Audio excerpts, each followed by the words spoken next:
Welcome to Charlotte Today. I'm Frank Cavanaugh. In the past on Charlotte Today, we have talked about a variety of different lifestyle issues. And today's program is really about life's challenges, how we deal with them, and how we react to the challenges faced by others. Our guest for the program is Michael Harrell, and he is a registered respiratory therapist, which means that he helps people to breathe better. Mike is the assistant director of the cardiopulmonary unit at Charlotte Regional Medical Center. He is a past president of the Florida Society of Respiratory Therapists, and he has been a resident here in Charlotte County for the past 20 years. And Mike is here today with his pal Bo, who is a 3-year-old Hungarian Vizsla, because Mike is also blind. Mike, nice to have you with us, sir. Well, thank you, Frank. It's nice to be here. Now, I say you're blind. Do you have any vision at all? A very, very little vision in my right eye. It's really minimal. Mm-hmm. And what does that allow you to see, that little bit? Mostly allows me to see light. Mm-hmm. I can tell if it's sunny outside or if it's dark.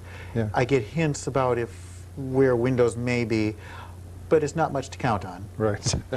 Right. Now, were you ever a sighted person, or have you been this way all your life? I was a sighted person, and I can remember only a few days of sight in Florida. I moved to Florida in 1980 from Washington, D.C. as a respiratory therapist, all excited about a brand new profession here at Charlotte Regional Medical Center. Mm-hmm. I love to ride my 10-speed bicycle, though. I loved my bike.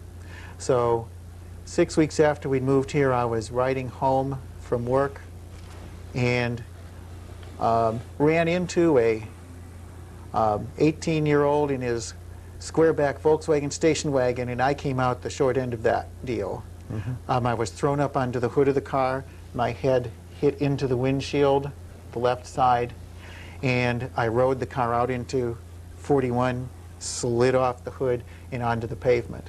I was fortunate to live through that accident, but it destroyed all of the vision in my left eye. Right.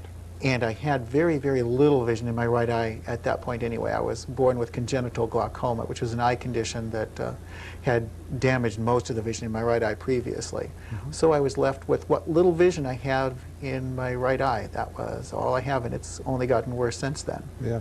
What did it do to the rest of your body, Mike? Oh, goodness. I had cuts and bruises all over my body, particularly the left side. It broke the bones all through the left side of my head, broke my left arm, and the worst thing was it fractured my left leg in the femur and put me in traction in the hospital for 13 weeks. 13 weeks? 13 weeks. It was awful, 13 weeks. 13 weeks, you must not have very many muscles left in your body by the time you come out of that and try and rehab again. No, that's true. After 13 weeks, I was in traction.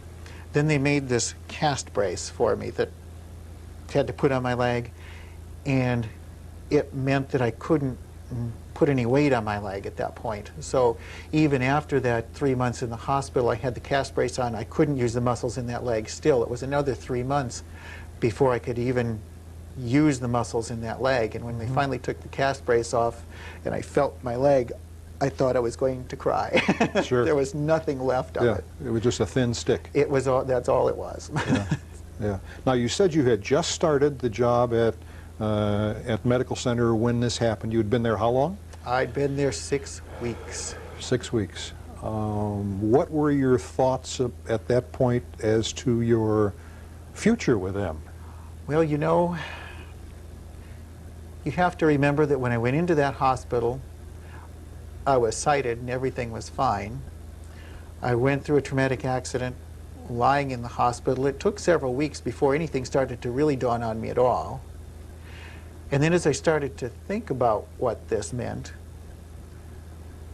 I couldn't help but think, well, what on earth is a blind respiratory therapist going to do? Because so much of what I did as a respiratory therapist at the patient's bedside was looking at gauges and Yes. assessing the patient and doing those things that I couldn't even imagine what I was going to do is with my profession. I had a 13-month-old little girl, and I was really very worried about what was going to happen and how was I going to support a family I was very concerned about what I would do as a profession.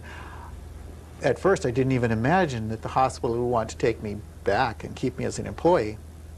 But the director of the department then had other ideas, and he felt that I had background and training to offer, and he wanted me back to work. The hospital then worked with him, and they were willing to take what I think was something of a risk in hiring me back again and keeping me as an employee.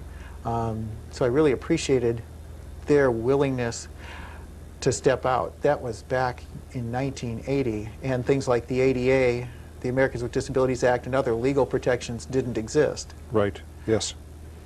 Yes.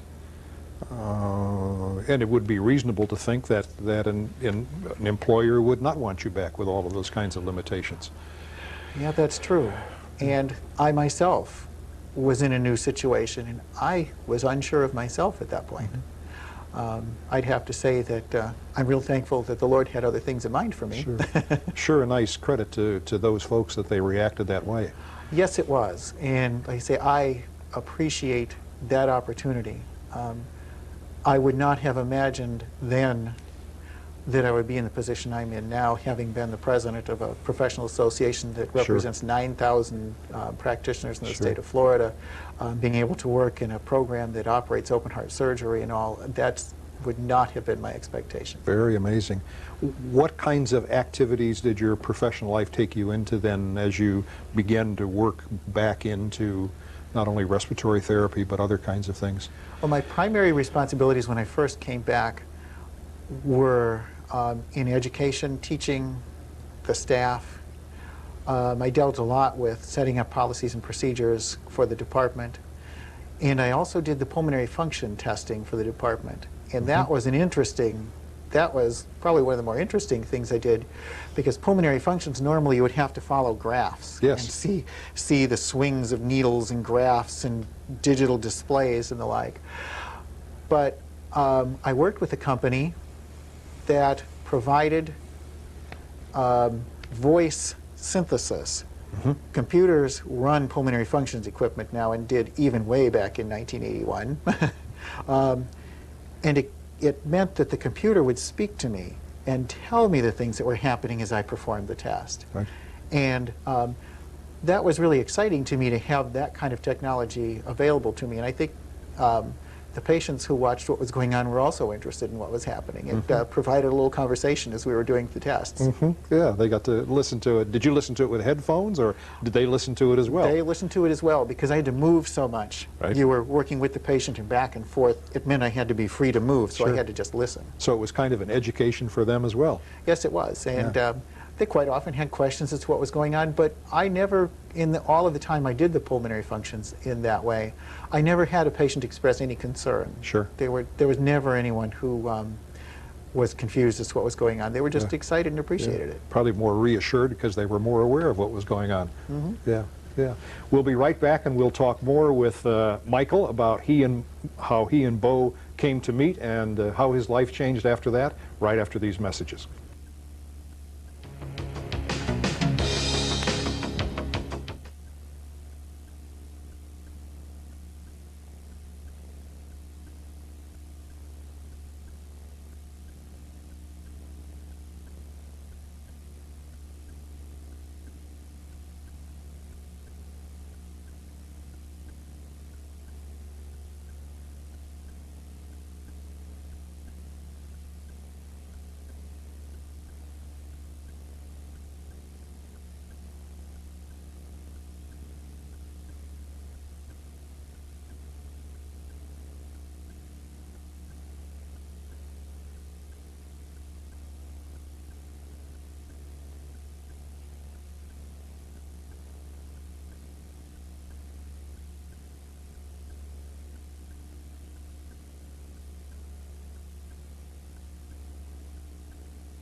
We're talking with Mike Harrell about the challenge of working with his disability.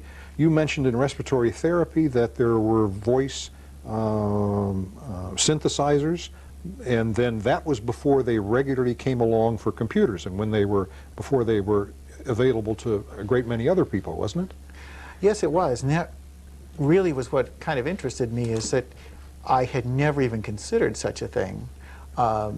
But it was long before, and really the company that I worked with was the company that created the computer software for the pulmonary function equipment, and they were just willing to go out of their way to create something that was meant just for me. It was a unique program for me. When you go through most of your work now, do you rely much upon Braille, Mike? What I do with Braille is label my files in Braille, and some things in the office I label in Braille for my own purposes. Most of what I want to read, like the professional journals and the like, are not published in Braille. What is interesting to me is, and I have to confess, I enjoy it, I label my files in Braille, but I don't put print underneath the label. So I can read it, and if somebody comes to my files who works in the department and is looking for something, they'll come to me, I can't find anything in your files, I can't read them. I said, well, join the club, I can't read yours either. That's good job security for you, though. Yes, it is. Now, there were many years when you went through all of this without Bo, and how did you physically get yourself around? That's an interesting question, because as I look back on it, a lot of that has more to do with my willingness to accept the fact that I really was blind. In the beginning, for the first few years, I really attempted to get around with no assistance at all, in terms of no cane, no guide dog, nothing else. I memorized the hospital and got around the best that I could within the hospital, and was very careful about where else I went, and would use a sighted guide for things that were further away than any of those things. The problem with that is, of course, that in hospitals, as in many other places, things in the hallways don't stay put. And they put stretchers in there, and you walk into a stretcher, and that can be uncomfortable. After a few years of that, I began to realize that it was not being fair to myself or the people who contacted me, because they got no indication as to what was going on, except that it was apparent that I was having some difficulty at getting around. So then I decided to work with the Division of Blind Services and look into getting a cane. And the white cane, aside from helping me getting around, also told people clearly it's a white cane. You know what a white cane means. It means this person is blind. So it was also more fair to other people. It told them what was happening. When did you think that maybe a dog should be a part of your life? How did you and Bo meet? About 3 years ago, I flew out to New Orleans to speak for the American Association for Respiratory Care's International Congress. I had my cane at that point. Normally, if I flew by myself, I was able to call ahead of time, make arrangements with people on the other end so that they would be able to help me get around in that area. With this particular case, I was unable to do that. So it meant I was totally unaware of how I was going to get around when I got there. The flight out there, getting around in New Orleans to the convention center, back to the hotel, and finally getting back home, I sat back and thought, there has to be a better way than this. And that's when I called the Division of Blind Services here in Florida and asked them about a guide dog and how one went about that. They referred me directly to Southeastern Guide Dogs. I called Southeastern, talked with them, and that's when I started going through the whole application process. That process was quite involved. They sent a very long application process. I had to have references. They asked for, like, who was my supervisor, who were some other references that I could give them, so they checked me quite thoroughly, and they actually did ask those people. They filled out a questionnaire. I had to fill out a questionnaire about what did I do at work, what was my environment, where did I live. After all of that process, then I was put in a line to receive a guide dog. It took about 9 months before I actually made it into the program and actually was matched up with the guide dog. Tough process. they're very serious about it. And I know that they spend a lot of training on the guide dogs, and it costs them nearly $10,000 per dog to train them. Yeah. So they want to make sure that when you match up with the dog, they've done a good job and that you're going to be serious about what you're doing. Mm-hmm. How did you train together, Mike, you and Bo? Well, what we did was when we finally made it in and we were ready, I came to the school, which is located in Palmetto here, and I had to live there for 26 days. The first day was Sunday afternoon. I got there around 5 o'clock Sunday afternoon, and they gave you a little tour of the school, of the dormitory where you're going to be living, told you how to get from point A to point B and where things were. But what was most disturbing to me at first was that after they gave me that tour, they took me back to my room and said that dinner will be served at 5 o'clock. Now fold up your cane and put it in your drawer. Ooh. Which meant now, all of a sudden, I'm in a place I've never been in before, and my only method of getting around is gone. Yes. I realize, after looking back on it, that they had intention, that there was a reason for that. They were forcing you to become reliant on your orientation skills, knowing right and left turns, and remembering where doors were, and depending on your orientation to things. That was a purpose. And it kind of seems like throwing a person in the water and expecting them to swim, but it worked. Mm-hmm. The next day, Monday morning, they put you through another bunch of questions with the trainers. Actually went through a process of asking you a bunch of questions, and they would actually then take the harness in their own hands and give you the handle end, and they'd take you around the campus there a little bit just to see how you would work and how much pull you could take and how strong you were.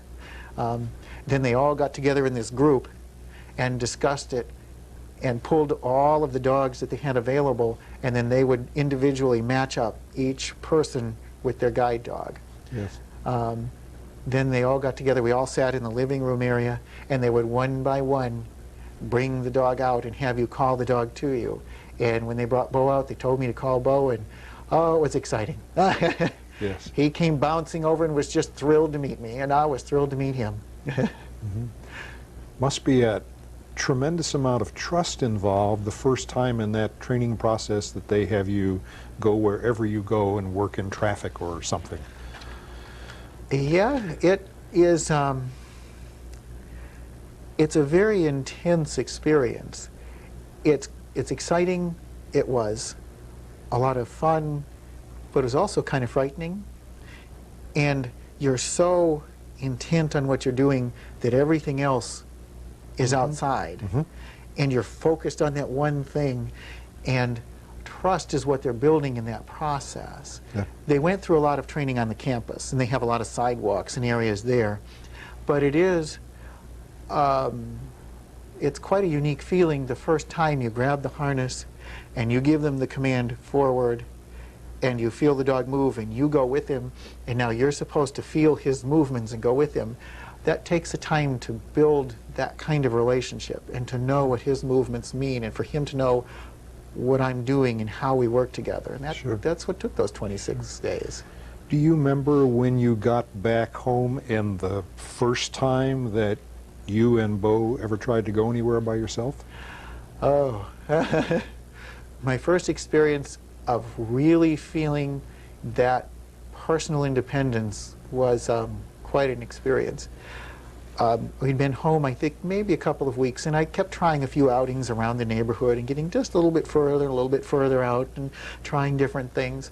And my wife was gone one Sunday, and I decided that, well, I have several hours at home, and I'm going to try going to the grocery store. The grocery store was maybe a mile away, and it was several twists and turns and out, and had to come along a busy street and up into the grocery store. I said, well, maybe I won't go into the store and buy anything, but I want to see if I can get there.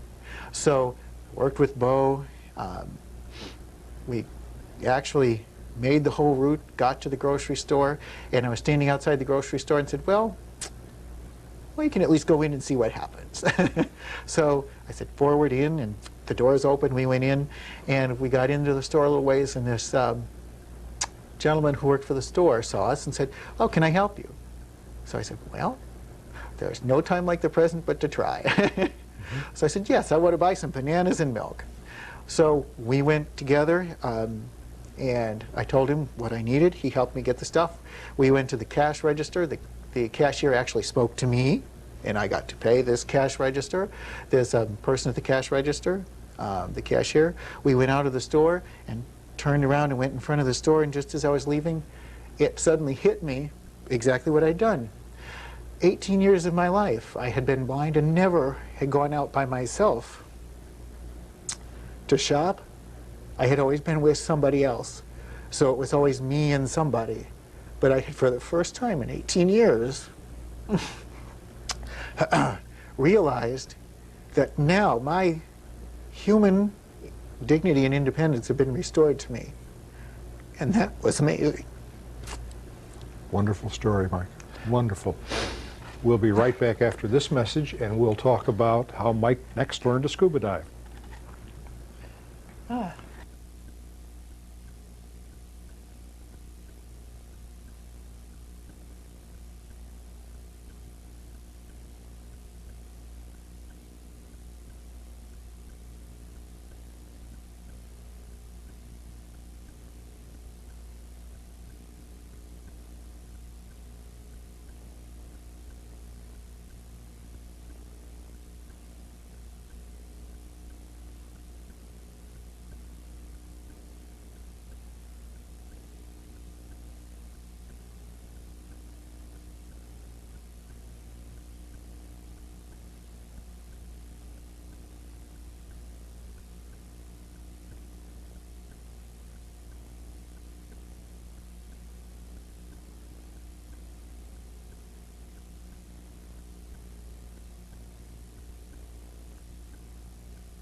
We're back and we're talking with Michael Harrell, and I mentioned at the outset that you were a scuba diver. Was that something that you learned when you had your sight? No, it wasn't. I did that just a little over a year ago. My God. So that was a lot of fun. It was quite a challenge, but it's something I had wanted to do all of my life. From the time I was a child watching Sea Hunt, I'd always wanted to scuba dive, and I couldn't see any reason why I shouldn't. Now, I think of scuba diving, and I do it to see things. And I would say, well, why do you do it if you can't see? A lot of people ask that question of me, and my only response can be that, well, you know, when you go to the mountains, you go to the mountains to see the mountains. Well, I still enjoy going to the mountains. I still enjoy going to the beach. I still enjoy going to the rivers, to any countryside. I love going places.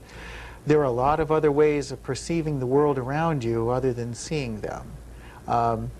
Sight is only one part of how you know. It's only one way. Feeling, hearing, just floating in the water is different. But sure. Putting in your hands a sea cucumber is quite an experience. Yeah, that's right. The important part of this whole story to me is you are now flying all around the United States, and you have a whole new part to your life. And tell me what that is. Yeah, that's exciting. That is really a lot of joy in my life. Both my wife and I work together with the Seventh-day Adventist Church, and we do disabilities ministries programs. They focus primarily on the church. We do them for other groups, and I've done them for several other types of groups. But it's a ministry that's meant to help people understand the relationship of people with disabilities. How do you relate to them? What is it to have a disability? What does it really mean? You know, and how do you react for people like that? How do you interact with people? How do you be effective? Mm-hmm. And I think the key phrase that kind of sums up what we're trying to communicate is that different is okay. It's okay for me to see things in the world differently than you do.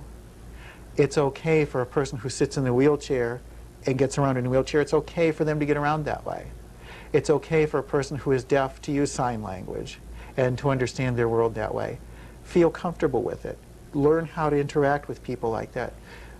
We're all still people. We all still have the same basic human needs. We want to share in life. We have a lot to offer. And including people with disabilities in the world and in all of its activities, and our focus is often on the church's activities, is important and can be a significant addition. Many of us, when we see a person with a disability, kind of give them a wide berth and don't interact, and that's sort of I almost think of it as a normal kind of involuntary reaction. Well, it is, and I understand it. When I had the cane, in particular, people stayed clear of me, aside from not wanting to be whacked with a cane. It made them uncomfortable because they were not certain what was going to happen. It's natural to do that. What we try to accomplish is to help people learn to feel comfortable. It's okay to ask questions. It's okay to approach a person and say, well, what do I need to do to help you? You also need to realize that my interests are very similar to the interests of anybody else. And you could talk to me about the same types of things that you talk to anybody else about. Sure. Sure. Yeah, absolutely. What do people need to know about interacting with you and Bo? I mean, the normal tendency is to come up and say hi to Bo, I guess. Right. Well, you know, I have to recognize that the most handsome part of our pair is Bo. I understand that. Right. But it's important to remember that a guide dog has a job, and his job is to safely get me or any other blind person from one place to another, whether it's in traffic or in a building or wherever it is. They need to stay focused on that particular job. Yeah. When a guide dog is in harness, it is right to ignore the guide dog. Don't pet them, don't talk to them, don't try and give instructions to the guide dog. Yeah. Let the guide dog handler interact with the guide dog. Ignore the guide dog. Good lesson. Michael, we're just about out of time, but we could go on for a long time with this whole area, and I think the next time that I look at something in my life and feel that it's a bit hard to do, I'm going to think of you, and it's going to be an awful lot easier. Remember, when you may see a person with a disability, but that person is not disabled. Until next time on Charlotte Today, I'm Frank Cavanaugh.